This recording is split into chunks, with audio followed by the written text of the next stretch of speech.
उसके बारे में कुछ बताऊँ क्या? वो जो बेंच स्टार्ट कर रहे हैं। ठीक, ठीक। करो। नमस्कार दोस्तों, मैं सुनील अमृत मेकिजी क्लासेस पर आप सभी का स्वागत करता हूँ। आज हम शुरू करने वाले हैं भारतीय राज्य व्यवस्था। भारतीय राज्य व्यवस्था के अंतर्गत हम लोग पढ़ेंगे भारतीय संविधान की अनुसूचियाँ। तो भारतीय संविधान की अनुसूचियों के बारे में पढ़ते हैं आज। जैसे कि आप सब जानते हैं कि मूल संविधान में 8 अनुसूचियाँ थी और वर्तमान में इनकी संख्या 12 हो चुकी है। तो संविधान की अनुसूची, संविधान की अनुसूची, संविधान की अनुसूची। तो मूल संविधान में आपकी 8 अनुसूचियाँ थी, जिनकी वर्तमान में 12 संख्या हो चुकी है। तो मूल संविधान किसे कहते हैं? सबसे पहले जानते हैं कि मूल संविधान किसे कहा जाता है? मूल संविधान। मूल संविधान उस संविधान को कहा जाता है जो 26 जनवरी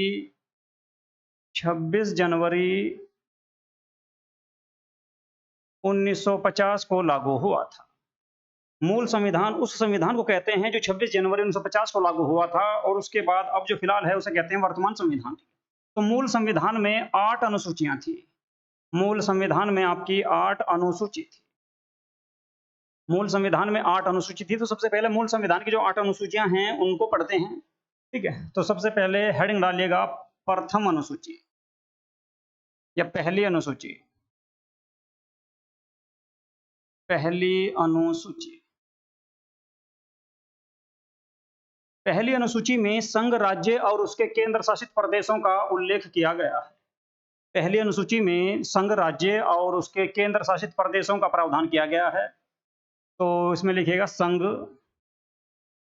संघ यानी कि देश, राज्य व केंद्र शासित प्रदेश। केंद्र शासित प्रदेशों का, केंद्र शासित प्रदेशों का प्रावधान किया गया है। प्रावधान किया गया है। पहली जो अनुसूची है उसमें संघ राज्य और उसके केंद्र शासित प्रदेशों का उल्लेख या प्रावधान किया गया है।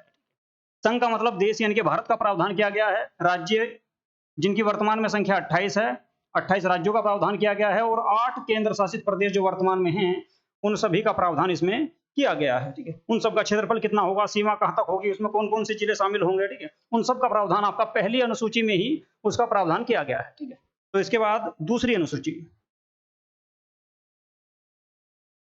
दूसरी अनुसूची। दूसरी अनुसूची में भारत के विशिष्ट पदाधिकारी, दूसरी अनुसूची में भारत के विशिष्ट पदाधिकारियों के वेतन व भत्तों का प्रावधान किया गया है।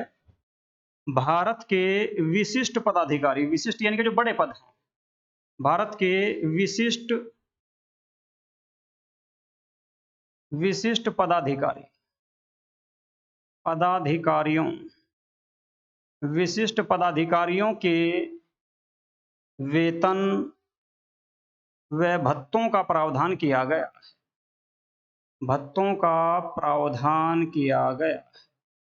दूसरी अनुसूची में भारतीय संविधान के अंतर्गत जितने भी विशिष्ट पदाधिकारी आते हैं उन सब का प्रावधान किया गया, उन सब के वेतन व भत्तों का प्रावधान किया गया। विशिष्ट पदाधिकारी के अंतर्गत आएंगे तुम्हारे राष्ट्रपति, उपराष्ट्रपति, प्रधानमंत्री, महान्यायवादी, ठीक है, और सुप्रीम कोर्ट के न्यायाधीश, इसके अलावा समस्त मंत्री, ठीक है, डीएम तक, यानी कि सभी जो बड़े पद हैं वे सब इसके अंतर्गत आएंगे। विशिष्ट पदाधिकारियों के अंतर्गत यही सारे पद आएंगे, उन सबके वेतन और भत्तों का प्रावधान इसमें किया गया है। जैसे में लिख सकते हैं आप, जैसे करके, जैसे राष्ट्रपति, राष्ट्रपति, उपराष्ट्रपति, उपराष्ट्रपति,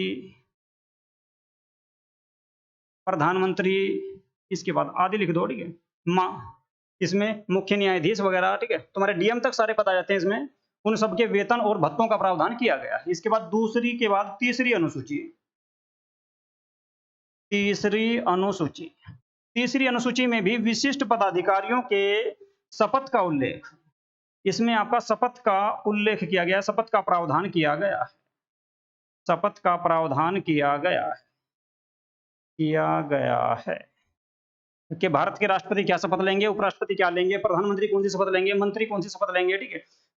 इसके अलावा भारत के जितने भी विशिष्ट पदाधिकारी हैं, राष्ट्रपति से लेकर डीएम तक, ठीक है, वे सभी किस प्रकार की शपथ लेते हैं, उन सबका उल्लेख इसमें किया गया है। इसके बाद चौथी अनुसूची।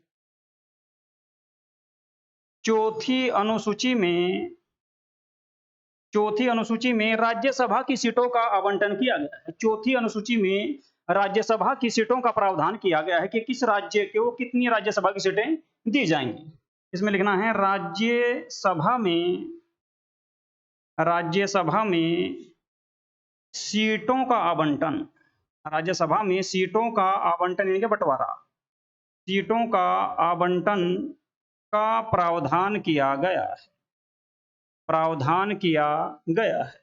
चौथी अनुसूची में राज्यसभा में सीटों के आवंटन का प्रावधान किया गया है कि किस राज्य से कितनी सीटें आनी है। इसके अलावा देखो 28 राज्य ऐसे हैं जहां से राज्यसभा की सीटें आती हैं। इसके अलावा 3 केंद्र शासित प्रदेश ऐसे हैं जहां पर विधानसभा है।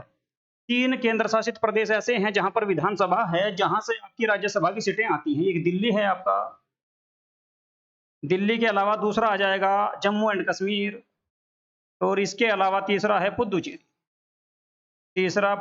है। ये 3 केंद्र शासित प्रदेश ऐसे हैं जहां से राज्यसभा की सीटें आती है, क्योंकि यहां पर आपकी विधानसभा है। ये 3 केंद्र शासित प्रदेश ऐसे हैं जहां पर विधानसभा है, और जहां पर विधानसभा है वहीं से आपके राज्यसभा के मेंबर आते हैं चुनकर, ठीक है, क्योंकि राज्यसभा के जो मेंबर चुने जाते हैं उनके चुनाव में केवल विधानसभा के सदस्य ही भाग लेते हैं। राज्यसभा के जो सदस्य चुने जाते हैं उनके चुनाव में केवल विधानसभा के सदस्य ही भाग लेते हैं, ठीक है। तो 28 राज्यों में विधानसभा है, ठीक है, और 3 केंद्र शासित प्रदेश ऐसे हैं जहां पर विधानसभा है, तो इन सभी से आपके राज्यसभा के सदस्य चुनकर आते हैं। तो ये चौथी अनुसूची में राज्यसभा की सीटों का आवंटन किया गया है कि किस राज्य से कितनी सीटें आनी है। आपको बता दूं कि सबसे ज्यादा जो सीटें आती हैं वो आती हैं आपकी उत्तर प्रदेश से, ठीक है। इसके बाद पांचवी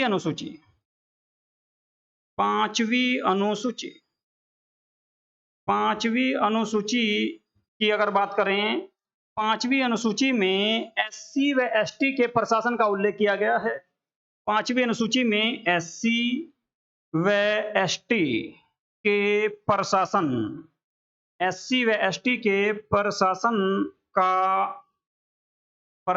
का प्रावधान किया गया है। एससी व एसटी के प्रशासन का प्रावधान किया गया है। पांचवी अनुसूची में एससी व एसटी के प्रशासन का प्रावधान किया गया है। तो भारत के जितने भी राज्य हैं, ठीक है, उन सभी में एससी और एसटी के कितने मंत्री वगैरह बनेंगे, उनके प्रशासन का जो उल्लेख किया गया है वो पांचवी अनुसूची में किया गया है, लेकिन 4 राज्यों को छोड़कर। पूर्वोत्तर भारत के 4 राज्य हैं जहां पर पांचवी अनुसूची के संबंध में उनका प्रावधान नहीं किया गया। कौन कौन से हैं? एक आएगा आपका असम, इसके अलावा त्रिपुरा, मेघालय, और एक आ जाता है आपका मिजोरम। ये 4 राज्य ऐसे हैं जिनमें पांचवी अनुसूची के एसटी या एससी के संबंध में प्रावधान नहीं किया गया, क्योंकि इनका छठी अनुसूची में प्रावधान किया गया है। इन 4 राज्यों के संबंध में एसटी का जो प्रावधान किया गया है वो किया गया है छठी अनुसूची में, ठीक है। तो पांचवी अनुसूची में एससी एसटी के प्रशासन का प्रावधान किया गया है 4 राज्यों को छोड़कर, असम, त्रिपुरा, मेघालय और मिजोरम। इसके बाद छठी अनुसूची की बात करें तो इसमें केवल एसटी के प्रशासन का प्रावधान किया गया है। केवल एसटी यानी कि अनुसूचित जनजाति, एसटी के प्रशासन का प्रावधान किया गया। और ये जो एसटी के प्रशासन का जो प्रावधान किया गया है इसमें केवल 4 राज्यों के लिए किया गया है। 4 राज्य हैं आपके असम, इसमें आ जाएगा एक आपका असम के अलावा मेघालय के बाद आ जाएगा इसमें त्रिपुरा, और त्रिपुरा के अलावा एक आता है आपका मिजोरम। ये चारों राज्य ऐसे हैं जो बांग्लादेश के साथ सीमा लगाते हैं। ये 4 राज्य ऐसे हैं जो बांग्लादेश के साथ भी इनकी सीमा लगी हुई है, ठीक है। और ये 4 राज्यों के लिए ही केवल छठी अनुसूची में प्रावधान किया गया है केवल एसटी के प्रशासन का। एसटी यानी कि अनुसूचित जनजाति, ठीक है। तो ये थी आपकी छठी अनुसूची। इसके बाद 7वीं अनुसूची। अब बात करते हैं 7वीं अनुसूची की। तो जो 7वीं अनुसूची है, 7वीं अनुसूची मोस्ट इंपोर्टेंट है और इसमें सूचियों का प्रावधान किया गया है। 7वीं अनुसूची में 3 प्रकार की सूचियों का प्रावधान किया गया है। 3 प्रकार की सूची, 3 प्रकार की सूचियों का प्रावधान किया गया है जी इसमें। 3 प्रकार की सूचियों का प्रावधान किया गया है, प्रावधान किया गया है। ठीक है जी। 7वीं अनुसूची में 3 प्रकार की सूचियों का प्रावधान किया गया है। अब सूची हमारे संविधान में जो है 3 प्रकार की सूची है। एक है आपकी संघ सूची। संघ सूची मतलब कि जिस सूची में संघ यानी कि केंद्र के द्वारा कानून बनाया जाता है उसको कहते हैं संघ सूची। इसके अलावा दूसरी है आपकी राज्य सूची। राज्य सूची, राज्य सूची में जो विषय हैं उन पर राज्य सरकार कानून बनाती है। और तीसरी है समवर्ती सूची। समवर्ती सूची में, समवर्ती सूची, समवर्ती सूची में दोनों को अधिकार दिया गया है, केंद्र व राज्य दोनों को अधिकार दिया गया है और दोनों ही इसमें कानून बना सकते हैं। अब संघ सूची में बात आती है, यहां से पूछते हैं कि मूल संविधान में कितने विषय थे और वर्तमान संविधान में कितने हैं। ठीक है, तो मूल संविधान मैंने आपको शुरू में बताया था कि मूल संविधान उसे कहते हैं जो संविधान 26 जनवरी 1950 को लागू हुआ था। इसके बाद वर्तमान संविधान जो अब फिलहाल है। तो मूल संविधान में संघ सूची में आपके 97 विषय थे, राज्य सूची में आपके 66 विषय थे और समवर्ती सूची में 47 विषय थे, यानी कि 47 विषय थे।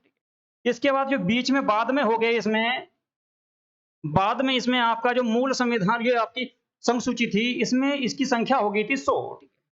इसके बाद यहाँ पे रह गए थे 61 और यहाँ हो गए थे 52। ठीक है, लेकिन अभी फिलहाल आपका 22 फरवरी 2022, ठीक है, फरवरी 2022 में संविधान में संशोधन हो चुका है और सूचियों में भी संशोधन हुआ है उसमें। ठीक है, इसमें अब जो फिलहाल वर्तमान में रह चुके हैं यहाँ पे 98 विषय हैं, इसमें आपके आपके 59 विषय हैं और यहाँ पर 52 विषय।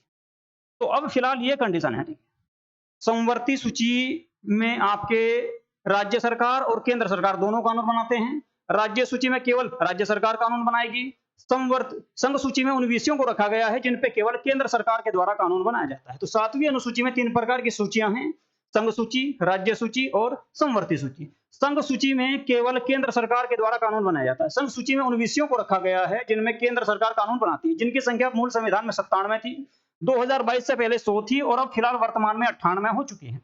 यानी कि 2 उसमें से भी और समाप्त कर दिए गए जो आपके जीएसटी वगैरह से संबंधित थे। राज्य सूची, राज्य सूची में केवल राज्य सरकार के द्वारा कानून बनाया जाता है और इसमें मूल संविधान में 66 विषय थे, बाद में इसमें आपके 61 हो चुके थे, लेकिन अब फिलहाल इसमें 59 है, वर्तमान में 59 है। समवर्ती सूची, समवर्ती सूची में मूल संविधान में 47 विषय थे और इसमें आपका राज्य व केंद्र दोनों के द्वारा कानून बनाया जाता है। लेकिन अगर केंद्र व राज्य दोनों के कानून आपस में टकरा रहे हो, एक ही विषय पे दोनों ने कानून बनाया और दोनों के कानून आपस में टकराए, तो उनमें से केंद्र सरकार का कानून लागू होता है। तो समवर्ती सूची में आपके 47 विषय थे, 52 हो चुके थे और अब भी 52 ही हैं। ठीक है, तो वर्तमान में इसको याद रखना है, 98 विषय हैं आपके संघ सूची में, राज्य सूची में 59 हैं और आपके समवर्ती सूची में 52 विषय हैं। इसके बाद बात करते हैं 8वीं अनुसूची। 8वीं अनुसूची, 8वीं अनुसूची। तो 8वीं अनुसूची में भाषाओं का उल्लेख किया गया या भाषाओं का प्रावधान किया गया, भाषाओं का प्रावधान किया गया, भाषाओं का प्रावधान किया गया, भाषाओं का प्रावधान किया गया है इसमें 8वीं अनुसूची। ठीक है, तो 8वीं अनुसूची में भाषाओं का प्रावधान किया गया है। 8वीं अनुसूची में भाषाओं का प्रावधान किया गया है। मूल संविधान में 14 भाषा थी, मूल संविधान में 14 भाषा थी, अब इनकी संख्या 22 हो चुकी है। तो मूल संविधान में कितनी भाषाएं थी? 14, अब हो चुके कितनी? 22। तो ये 22 आपकी 14 के बाद 15, 16, 17, 18, 19, 20, 21, 22 कब जोड़ी गई और कैसे जोड़ी गई? तो ठीक है, इसके बारे में बात करते हैं। तो 15वीं जो भाषा जोड़ी गई थी, 15वीं भाषा, 15वीं भाषा जोड़ी गई थी आपकी सिंधी। 15वीं भाषा सिंधी जोड़ी गई थी, जो आपके इसके लिए हुआ था आपका 21वां संविधान संशोधन। 21वां संविधान संशोधन आपका 1967 ईस्वी में हुआ। 21वां संविधान संशोधन 1967 ईस्वी में हुआ था और इसमें 15वीं भाषा जोड़ी गई आपकी सिंधी। इसके बाद आपकी 3 भाषा जोड़ी गई थी आपकी, इसके बाद 3 भाषा जोड़ी गई, ये जोड़ी गई थी जी आपकी, 3 जोड़ी गई तो होगी थी 18 भाषा। ठीक है, तो जब 18 भाषा इसमें 3 जोड़ी गई, कौन कौन सी? एक थी आपकी कोंकणी, कोंकणी के अलावा एक जोड़ी गई थी आपकी मणिपुरी, मणिपुरी, और इसके अलावा एक जोड़ी गई नेपाली। ये सब 71वें संविधान संशोधन के द्वारा जोड़ी गई थी। इसके लिए 71वां संविधान संशोधन हुआ था आपका 1992 ईस्वी में। 1992 ईस्वी में इसमें आपका 71वां संविधान संशोधन हुआ, ठीक है। तो मूल संविधान में आपकी 14 भाषाएं थी, जिनकी संख्या वर्तमान में 12 हो चुकी हैं। अब 14 के बाद जो 15वीं भाषा जोड़ी गई, उसके लिए 21वां संविधान संशोधन हुआ था 1967 ईस्वी में, और इसमें सिंधी भाषा जोड़ी गई। इसके अलावा 16, 17 और 18, ठीक है, 3 भाषा जो जोड़ी गई वे आपकी जोड़ी गई थी। 71वां संविधान संशोधन हुआ था 1992 ईस्वी में, और इसमें जोड़ी गई कोंकणी, मणिपुरी और नेपाली, ठीक है। इसके बाद एक जो आपका संविधान संशोधन एक और हुआ इसमें, वो उसमें जोड़ी गई थी जो आपकी 4 भाषा। ये 4 भाषा जोड़ने के बाद हो चुकी थी संख्या 22। भाषाओं की संख्या हो चुकी थी 22। वे कौन कौन सी हैं? उनमें एक तो आपकी संथाली है, एक आपकी मैथिली है, एक आपकी बोडो है, और एक है जी आपकी डोंगरी। ये सबसे ज्यादा पूछी जाती है। 4 जो भाषाएं सबसे लास्ट में जोड़ी गई हैं, ये कौन से संविधान संशोधन के द्वारा जोड़ी गई थी? तो इसके लिए हुआ था आपका 86वां संविधान संशोधन। 86वां संविधान संशोधन हुआ था आपका, 86वां संविधान संशोधन हुआ आपका 2003 में। 86वां संविधान संशोधन 2003 में हुआ। सॉरी, इसमें 86वां नहीं है। अच्छा, तो 22 जो भाषा हुई थी उसमें आपकी लास्ट की जो 4 भाषा जुड़ी गई है, संथाली, मैथिली, बोडो और डोंगरी, ठीक है। ये आपकी 92वां संविधान संशोधन हुआ था आपका। 92वां संविधान संशोधन 2003 में हुआ। 2003 में 92वां संविधान संशोधन हुआ था, और उसके द्वारा ये जोड़ी गई थी, ठीक है। 92वां संविधान संशोधन 2003 में हुआ था, उसके द्वारा ये जोड़ी गई, और इसमें जोड़ी गई आपकी संथाली, मैथिली, बोडो और डोंगरी, ठीक है। अब यहां से कई बार ये पूछता है कि कौन सी किस राज्य की है, तो संथाली जो है आपकी ये झारखंड की है। संथाली झारखंड की है। इसके अलावा मैथिली आपकी बिहार से है, ये बिहार की है। बोडो आपकी असम की है, और डोंगरी की अगर बात करें तो ये आ जाएगी जम्मू एंड कश्मीर से। ये जम्मू एंड कश्मीर की है, ठीक है। तो 8वीं अनुसूची में भाषाओं का प्रावधान किया गया है। भाषाओं का उल्लेख इसमें किया गया है। मूल संविधान में आपकी 14 भाषाएं थी, वर्तमान में इनकी संख्या 22 हो चुकी हैं। तो 15वीं जो भाषा जोड़ी गई थी सिंधी, 21वां संविधान संशोधन 1967 में हुआ। इसके बाद 3 भाषा जोड़ी गई आपकी 71वां संविधान संशोधन 1992 के द्वारा, कोंकणी, मणिपुरी और नेपाली।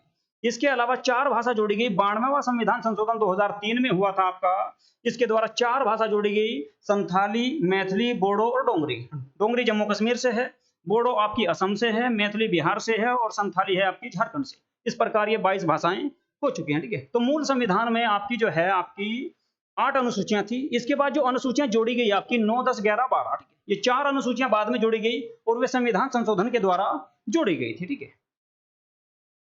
संविधान संशोधन, संविधान संशोधन के द्वारा, संविधान संशोधन के द्वारा जोड़ी गई अनुसूची, संविधान संशोधन के द्वारा जोड़ी गई अनुसूची। तो संविधान संशोधन के द्वारा आपकी 4 अनुसूचियां बाद में जोड़ी गई हैं। तो इसमें आप एक इस तरह से बना सकते हैं, यहां पे लिख सकते हैं आप अनुसूची, एक चार्ट बना रहा हूं मैं इसमें, अनुसूची। इसके बाद यहां पे आ जाएगा संविधान संशोधन, संशोधन। इसके बाद यहां पे आ जाएगा उस टाइम पे प्रधानमंत्री कौन थे, पीएम कौन थे। इसके बाद इसमें प्रावधान क्या था, प्रावधान क्या किए गए थे इसमें, तो क्या इसमें प्रावधान हुए थे। इस प्रकार से आप इसमें चार्ट बना सकते हैं। तो अनुसूची जोड़ी गई 9वीं अनुसूची, 9वीं अनुसूची जोड़ी गई आपकी। पहला ही संविधान संशोधन हुआ था कब, 1951 में, ठीक है। पहला ही संविधान संशोधन 1951 में हुआ। इसमें आपकी 9वीं अनुसूची जोड़ी गई। 1 साल बाद, संविधान के लागू होने से जस्ट 1 साल बाद ही आपका संविधान में पहला संशोधन हुआ। और इस वक्त प्रधानमंत्री कौन थे, जवाहरलाल नेहरू। पंडित जवाहरलाल नेहरू इस वक्त देश के प्रधानमंत्री थे। इनके कार्यकाल में ये आपकी 9वीं अनुसूची जोड़ी गई, और इसमें भूमि सुधार संबंधी व्यवस्था की गई। भूमि सुधार, भूमि सुधार संबंधी, भूमि सुधार संबंधी व्यवस्था की गई इसमें। यानी कि सरकार ने, जब सरकार को क्या हुआ, जब देश आजाद हुआ, देश आजाद होने के बाद जो रोड वगैरह बनाई गई थी उसमें दिक्कत आई बहुत बड़ी, ठीक है। तो जमीन का यानी कि भूमि का अधिग्रहण करने के लिए ये आपकी अनुसूची लाई गई थी, 9वीं अनुसूची। तो इसमें आपका पहला संविधान संशोधन हुआ 1951 में, जवाहरलाल नेहरू के काल में हुआ, और भूमि सुधार संबंधी व्यवस्था इसमें की गई थी। इसके बाद है 10वीं अनुसूची। 10वीं जो अनुसूची थी उसके लिए आपका 85वां संविधान संशोधन हुआ था। 85वां संविधान संशोधन हुआ, एक मिनट, 52वां संविधान संशोधन, 52वां संविधान संशोधन हुआ 1985 में। और इस समय देश के प्रधानमंत्री थे राजीव गांधी। राजीव गांधी देश के प्रधानमंत्री थे, उनके काल में यह संविधान संशोधन हुआ और 10वीं अनुसूची जोड़ी गई। 52वां संविधान संशोधन 1985 में हुआ राजीव गांधी के काल में। इसमें क्या हुआ, दल बदल कानून लाया गया, दल बदल कानून। इसमें दल बदल कानून लाया गया। अब देखिए 1985 से पहले क्या था कि जब कोई भी व्यक्ति किसी भी दल से चुनाव जीतता था, तो चुनाव जीतने के बाद वह दूसरे दल में जा सकता था, ठीक है।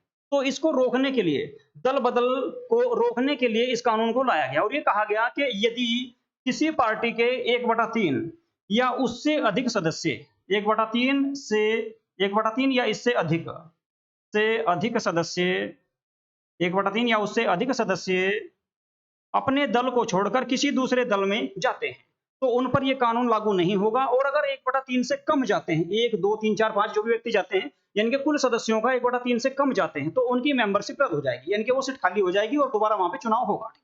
तो आपकी 10वीं अनुसूची जो थी उसको 52वां संविधान संशोधन 1985 में लाया गया, राजीव गांधी के काल में दल बदल कानून लाया गया, यानी कि दल बदलने के रोकने के लिए इसी कानून को लाया गया था। इसके बाद आपकी 11वीं अनुसूची, 11वीं जो अनुसूची थी इसके लिए आपका लाया गया 73वां संविधान संशोधन। 73वां संविधान संशोधन 1992-93 में आया, 1992 में लाया गया इसको, 93 में ये पास हुआ था, इसलिए 1992-93 इसका सन आता है। और इस वक्त देश के प्रधानमंत्री थे पीवी नरसिम्हा राव। पीवी नरसिम्हा राव देश के प्रधानमंत्री थे और इसमें आपका पंचायतों को संवैधानिक दर्जा दिया गया।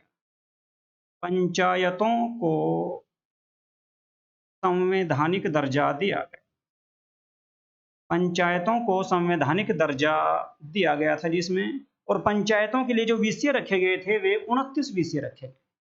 पंचायत के लिए 29 विषय रखे गए, यानी कि गांव का जो प्रधान है वो 29 क्षेत्रों में कार्य कर सकता है।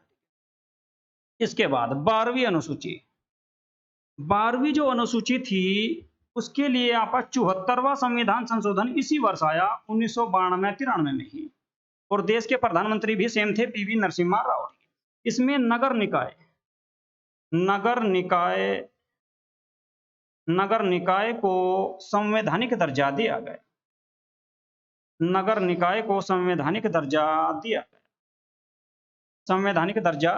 गया, यानी कि आपकी नगर पालिका जो शहरों में होती है, ठीक है, उसके लिए आपका संवैधानिक दर्जा दिया गया। इसमें विषय रखे गए थे जी 18, शहरों के लिए 18 विषय रखे गए, जो पार्षद वगैरह चुने जाते हैं वे 18 विषयों में अपना काम कर सकते हैं, ठीक है। तो इस प्रकार ये आपकी 12 अनुसूचियां थी। आपको मैं एक बार फिर से दोबारा से रिपीट करा देता हूं। पहली अनुसूची में संघ राज्य और उसके केंद्र शासित प्रदेशों का प्रावधान किया गया है। संघ राज्य और उसके केंद्र शासित प्रदेशों का प्रावधान पहली अनुसूची में है। दूसरी अनुसूची में आपका भारत के जो विशिष्ट पदाधिकारी हैं उनके वेतन और भत्तों का प्रावधान किया गया है। इसके बाद तीसरी जो अनुसूची है उसमें भारत के विशिष्ट पदाधिकारियों के शपथ का उल्लेख या प्रावधान किया गया है। आपकी जो चौथी अनुसूची है, चौथी अनुसूची में राज्यसभा की सीटों का आवंटन किया गया है और इसमें आपके राज्यसभा से किस राज्य से राज्यसभा में कितनी सीटें आएंगी उसका इसमें प्रावधान किया गया है। इसके साथ में आपका 28 राज्यों के साथ साथ उसमें 28 राज्यों के साथ साथ 3 केंद्र शासित प्रदेशों को भी शामिल किया गया है, दिल्ली, जम्मू कश्मीर और पुदुचेरी। इसके अलावा 5वीं अनुसूची में SC ST के प्रशासन का उल्लेख किया गया है, ठीक है। इसके बाद 6ठी अनुसूची में केवल ST के प्रशासन का उल्लेख किया गया है और केवल 4 राज्यों के लिए। तो 4 राज्य कौन कौन से हैं उसमें आ जाएगा आपका असम, मेघालय के बाद त्रिपुरा, त्रिपुरा के बाद मिजोरम। ये 4 राज्य हैं जो बांग्लादेश से सीमा लगाते हैं, ठीक है। इन सबका जो है ST के प्रशासन का उल्लेख इसमें किया गया है 6ठी अनुसूची में, ठीक है। इसके बाद 7वीं अनुसूची में सूचियों का प्रावधान किया गया है। भारतीय संविधान में 3 प्रकार की सूचियां हैं। संघ सूची जिसमें केंद्र के द्वारा कानून बनाया जाता है, राज्य सूची राज्य सरकार के द्वारा कानून बनाया जाता है, समवर्ती सूची उसमें केंद्र व राज्य दोनों के द्वारा कानून बनाया जाता है, ठीक है। तो मूल संविधान में आपकी संघ सूची में आपके 47 विषय थे, राज्य सूची में 66 थे और संवर्ती सूची में 47 थे, 47 थे, ठीक है। वर्तमान में आपका संघ सूची जो है उसमें रह चुके हैं 98, ठीक है। राज्य सूची में रह चुके हैं 59 और 52 हैं आपके संवर्ती सूची में, ठीक है। इसके बाद भारतीय संविधान में जो है ना आपकी 8वीं अनुसूची जो है, 8वीं अनुसूची में भाषाओं का प्रावधान किया गया है और मूल संविधान में 14 भाषाएं थी, वर्तमान में जिनकी संख्या 22 हो चुकी है। सबसे लास्ट में जो जोड़ी गई है वे 4 भाषाएं जोड़ी गई थी, बोडो, डोंगरी, मैथिली, संथाली, ठीक है। और ये आपकी 92वां संविधान संशोधन हुआ था 2003 में, ठीक है, उसके द्वारा जोड़ी गई थी। इसके बाद आपकी जो संविधान संशोधन के द्वारा जो अनुसूचियां जोड़ी गई हैं वे बाद में जोड़ी गई हैं 9वीं, 10वीं, 11वीं, 12वीं। वर्तमान में 12 अनुसूचियां हैं। 9वीं जो जोड़ी गई, पहला संविधान संशोधन हुआ 1951 में, जवाहरलाल नेहरू के काल में भूमि सुधार संबंधी व्यवस्था इसमें की गई थी। 10वीं अनुसूची में 52वां संविधान संशोधन हुआ 1985 में, राजीव गांधी के काल में हुआ और इसमें दल बदल कानून को लाया गया था। इसके अलावा आपकी 11वीं अनुसूची जो है उसके लिए 73वां संविधान संशोधन 1992-93 में हुआ। पीवी नरसिम्हा राव के काल में पंचायतों को संवैधानिक दर्जा दिया गया, यानी कि गांव के जो प्रधान हैं, अब फिलहाल प्रत्येक पूरे भारत के जितने भी राज्य हैं उन सभी में पंचायतों का गठन किया जाता है, ठीक है। उसके लिए 29 विषय रखे गए हैं। इसके बाद 12वीं अनुसूची है, 74वां संविधान संशोधन 1992-93 में हुआ पीवी नरसिम्हा राव के काल में और शहरों के लिए वो आपकी गांव के लिए थी और ये आपकी नगरों के लिए, इनके शहरों के लिए है। नगर निकाय को संवैधानिक दर्जा दिया गया और 18 विषय इसमें रखे गए मेयर वगैरह के लिए, ठीक है। तो ये थी आपके 12 अनुसूचियां, ठीक है। इन सभी का आपको आपका जो है डिटेल से मैंने करा दिया है, ठीक है। तो आपको ये वीडियो कैसी लगी इसके बारे में आप अपनी प्रतिक्रिया जरूर दें, ठीक है। और सभी वीडियो को लाइक कर दें और चैनल को सब्सक्राइब। नमस्कार।